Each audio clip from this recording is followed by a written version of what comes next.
अस्सलाम वालेकुम नाज़रीन, मैं हूं हुरैन फातिमा और आप देख रहे हैं हिमायती न्यूज HD चैनल।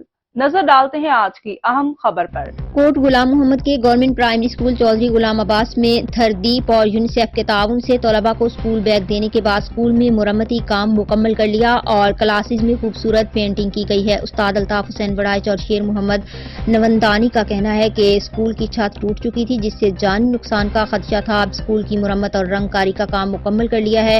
हम थरदीप कोऑर्डिनेटर गौतम कुमार मेघानी, नवाज अली और थरदीप की पूरी टीम का शुक्रिया अदा करते हैं जिन्होंने अपना काम ईमानदारी और खलूस के साथ किया। स्कूल में स्कूल बैग देकर गरीब तलबा जिनके पास स्कूल की मुकम्मल स्टेशनरी नहीं थी, अब स्टेशनरी हासिल करने के बाद अपनी पढ़ाई में बहुत मेहनत कर रहे हैं, जिसके साथ तलबा के एनरोलमेंट में भी रोज बरोज इजाफा हो रहा है।